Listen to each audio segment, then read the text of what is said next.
What the fuck?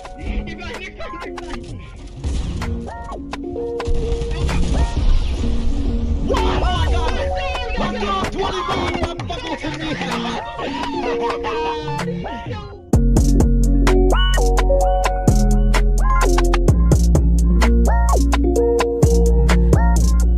Hey, what's up guys, my name is TAMPRD. In today's video we are finally going to be VOD reviewing. For those of you who don't know what VOD reviewing is, it is basically looking at your gameplay or someone else's gameplay. For example, right here I'm watching 60 and basically analyzing what they do right and what they do wrong in certain situations. Now the main goal to focus on when VOD reviewing is looking at their gameplay and seeing what they did right that you might do in your game. Obviously that was a vague definition of VOD reviewing, so I'm just gonna leave a complete guide on how to VOD review in my description below. Now this is something completely new to me. I've never done this before, but if you do enjoy these kind of videos, be sure to drop a like and make sure you subscribe to the channel and turn on post notifications so you never miss out on a video like this. Now without further ado, let's get right into this. Alright, so what we're watching here is FNCS Week 4, Game 5. As we can see, 60 and DC have already been doing really well, judging from the amount of points they have. And the reason why is because they constantly land shark and constantly get the mythic weapons that lay there. And the mythic weapons there themselves are absolutely amazing. Not only do you get Sky's Scar, which fires so much faster and does more damage than the standard Scar, but they also get a grappler with infinite ammo. The amount of mobility you get with the grappler is absolutely incredible. You basically get to fly around the entire map, and if the zone ever goes against you, you can just fly across. Should that be in comp? Absolutely not,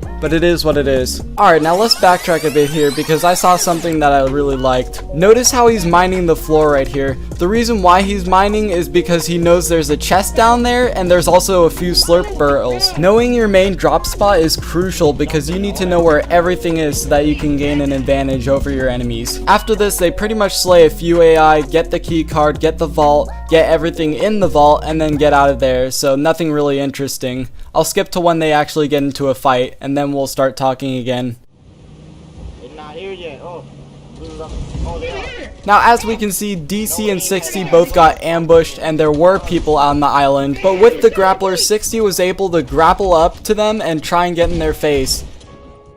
Now he does some damage to the Chaos Agent down there, but he also takes damage himself, thus forcing him to heal up. I also love how 60 tells DC to chill a bit because he needs to heal up. And those were good comms because DC would have continued to push without 60, and who knows what situation DC would have got himself in. I also love how DC paid attention to his mat count and saw that he was low, so he decided to drop down and farm a bit. Now usually when you're farming with enemies nearby, it's pretty risky because they can get some shots off of you, and then you'd have to burn more mats to try and cover yourself. After getting some mats, 60 felt like he was ready to push, especially with his grappler in his hands.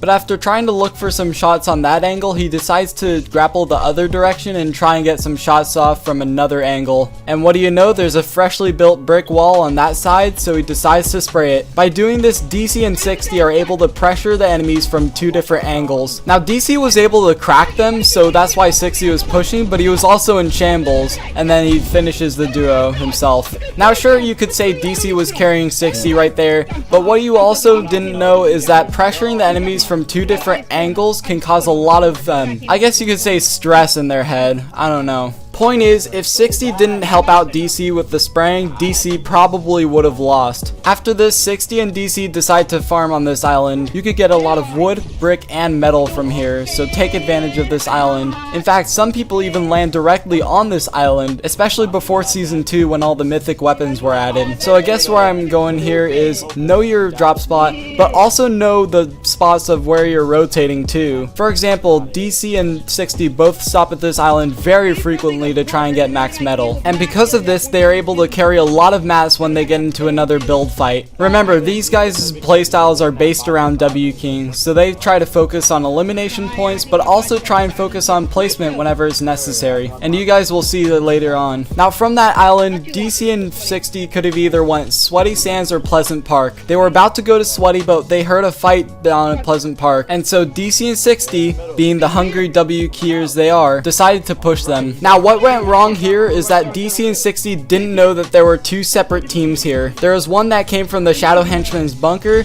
but then another coming from Doghouse and more northward. Now 60 and DC already got the people from the Shadow Henchman's bunker weak, so they decide to push them instead of the others at Doghouse.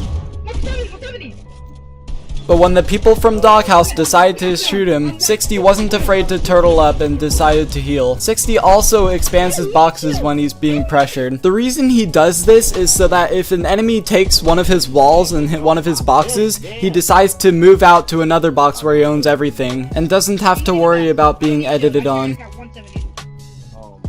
When 60 was ready, he decides to grapple back up, but also covers himself in case the enemies decide to shoot at him. He then grapples up and then gets a clean shot on that guy. When he grappled up and dealt some major damage to that guy, he then decided to push him straight away. The last thing you'll want is the enemy to get away and heal up, so that's why 60 decides to push him. After this, it would only be a matter of time until 60 eventually kills the guy he pushed. They may have cleared out one duo, but there was still another duo left, so they decided to try and track them down. The other duo was hiding under the bottom layer, so that's why they went straight down. 60 then notices that the duo was trying to retake high ground, so with his trusty grappler, he easily maintains it and then drops down on the other guys. It would only be a matter of time until they eventually get killed. Although they made the fatal mistake of tunnel visioning the guys from the Shadow Henchman's bunker, 60 and DC were still capable of handling a third party, and they do that by extending their tunnels so that none of their builds would be taken, and by staying calm even when they're being pressured. So after all that, 60 and DC then decided to rotate to agency. However, they weren't alone. Another team immediately noticed them and then put some shots on 60. 60 then hides behind a tree and heals up while DC peeks them and tries to heavy snipe them. Once 60 was ready, he then decides to grapple forward and try and push them. But they still managed to pull off some more shots on him, thus leaving 60 no other choice but to turtle back and heal up even more. Once again, I love when 60 tells DC not to rush as he's healing, but once he's ready, he pulls out his grappler and goes straight into battle. He also makes sure to tunnel as he goes out. He hits someone for 37 and then continues to push for other guys. Hits him for 38, and just like in the first fight, they pressure the duo as they're both being squished. 60 from the west and DC from the east. That was not a good trade at all. I don't know why 60 still kept pushing this. You should have healed up and let DC do the work.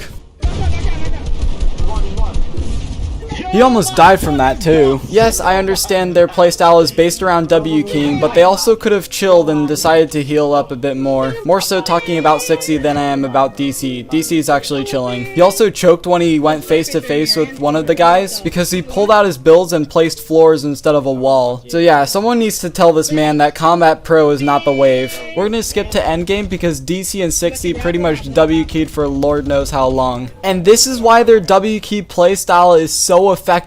Look at the Storm Surge active.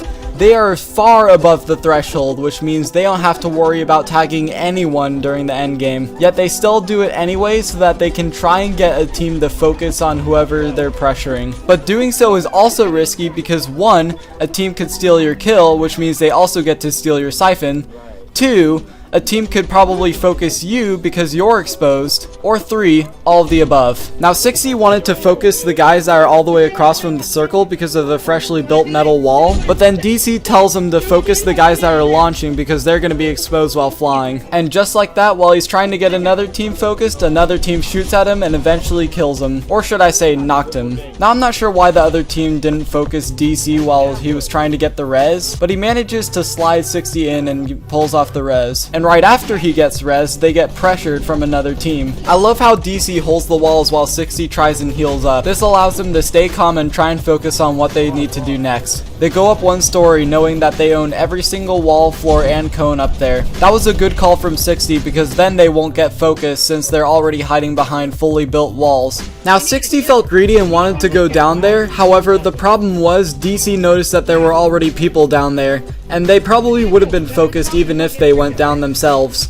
So instead they pressure whoever tries to get into the next zone. And this is the other result that occurs when you try to get a team focused. Now that they got the other team focused, someone else is gonna steal their kill. And it sucks because 60 really needed that siphon too. So instead 60 turns around and tries to go for height. Now this was a risky play because 60 didn't really have that many mats. He may have won height, but he also gets fried when doing so. Therefore, he has no other choice but to pop his final 2 minis. Now 60 has to be really careful because he's dangerously low on mats and doesn't have that many heals. He then gets controllered from all the way across the circle and the team decides to launch at him. But before they could get to him, DC passes 60 a mini and then he heals from it. After that, they then decide to focus the team that's launching all the way across the circle.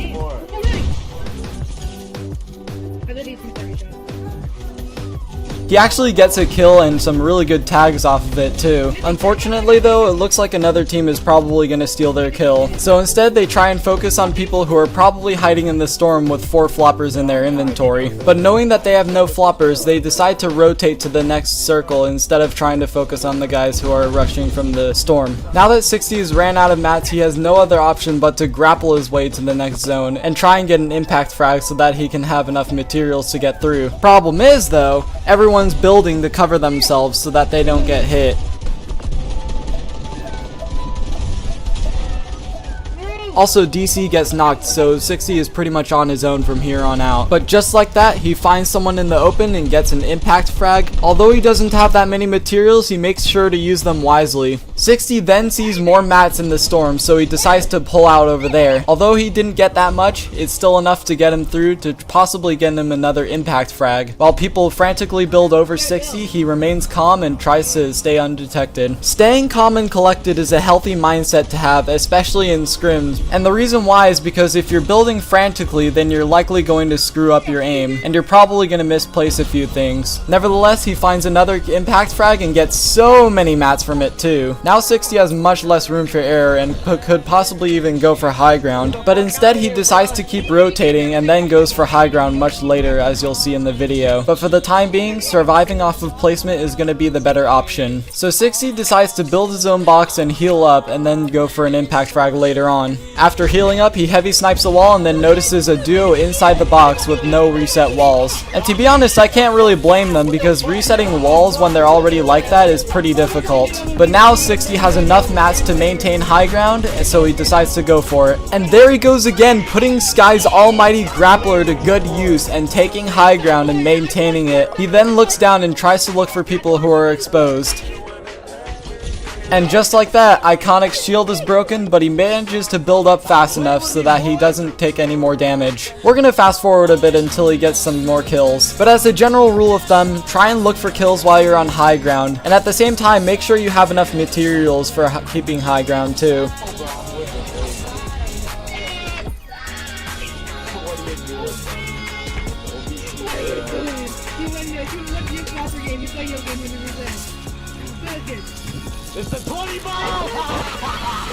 As a little side note, I also love how he connects his builds to other people's builds. That way, while he maintains high ground, he doesn't get shot out real easily.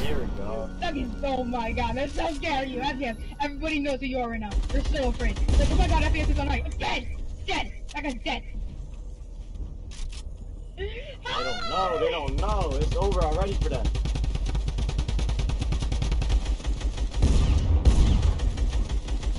Bro, what the fuck? You're fine.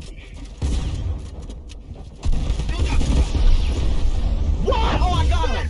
Let's go! 25! Stop fucking with me! Stop playing with me, son!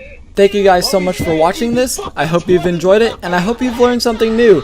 If you have, don't forget to leave a like, and make sure you subscribe to my channel. Also, let me know in the comments section below if you want me to upload more VOD reviews like this. But yeah, until then, I'll see you guys in the next video. Bye-bye!